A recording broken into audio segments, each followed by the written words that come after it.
അപ്പോൾ ഫ്രണ്ട്സ് അണ്ണൻ ഈത്തപ്പഴം ഉണ്ടെന്ന് പറഞ്ഞപ്പോൾ അണ്ണൻ്റെ വീട്ടിലേക്ക് പോയി നോക്കിയതാട്ടോ. ഇപ്പോൾ ഒരു വണ്ടിയിൽ എംസാൻഡും മണലൊക്കെ ആയിട്ട് അപ്പോൾ മെയിൻ്റെനൻസ് നടക്കുന്നുണ്ട്. അവിടേക്ക് വന്നതാണ്. ഡ്രൈവർ മാത്രമേ ഉള്ളൂ. അതിന് മേലെ സിമെൻറ്റ് ഉള്ളതിനെ കൊണ്ട് എംസാൻഡ് തട്ടാൻ കഴിയില്ല. ഡ്രൈവർ അവിടെ കോൺട്രാക്ട് എടുത്ത ആളെ വിളിച്ചിട്ട് പറഞ്ഞ് എന്നെ കൊണ്ട് പറ്റില്ല, ഇത് ഇറക്കണമെന്നുണ്ടെങ്കിൽ പൈസ വേണമെന്ന് പറഞ്ഞു. 20 ചാക്കിൻ്റെ അടുത്ത് സിമെൻറ്റ് കിട്ടും. ഞാൻ മിണ്ടാതെ അവിടെ തന്നെ നിന്ന്. ഡ്രൈവർ പറഞ്ഞ് 50 ദിർഹംസ് വേണമെന്ന്. അപ്പോൾ ആൾ പറഞ്ഞ് ഇല്ല അത് തരാൻ പറ്റില്ല, 20 തരാമെന്ന്. ഡ്രൈവർ ആളോട് വാശി പിടിച്ച് ഇല്ല എനിക്ക് 50 ദിർഹംസ് തന്നെ വേണം, ഇല്ലെങ്കിൽ ഞാൻ ലോഡ് അൺലോഡ് ചെയ്യുന്നില്ല എന്ന് പറഞ്ഞു. പറഞ്ഞ് 30 ദിർഹംസ് തരാണെങ്കിൽ ഞാൻ ഇറക്കാമെന്ന്. ഇതേപോലെ വീണ് കിട്ടുന്ന അവസരങ്ങളും പായാക്കാൻ നിൽക്കില്ല കേട്ടോ. എന്ന സമയത്ത് അർബാബിൻ്റെ കൺസ്ട്രക്ഷൻ സൈറ്റ് കൊണ്ടുപോയിട്ട് നല്ലോണം പേർപ്പിച്ചിരിക്കുന്നു കേട്ടോ. അർബാബല്ല, അർബാബിൻ്റെ ശിങ്കടികൾ. എങ്കിലും പുതിയതായിട്ട് വന്നെന്ന് പറഞ്ഞാൽ ഓൽക്കൊക്കെ കുരു പൊട്ടു. ആ ഒരു എക്സ്പീരിയൻസ് വെച്ചിട്ടാണ് ഇത് ഏറ്റെടുത്തത്.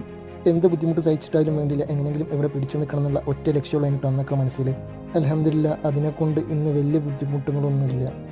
ഓക്കെ പറഞ്ഞതിന് ശേഷം ആ പാകിസ്ഥാനി പറയാം ഞാൻ വണ്ടീൻ്റെ മേലെ കയറി തരാം, എനിക്ക് 15 ദിർഹംസ് തരുമെന്ന്. ഞാൻ പറഞ്ഞു നീ താഴെ നിന്നോ, ഞാൻ എന്നാലും ഇറക്കി തരാം, നീ കൊണ്ടുപോയിട്ടോ എന്ന്.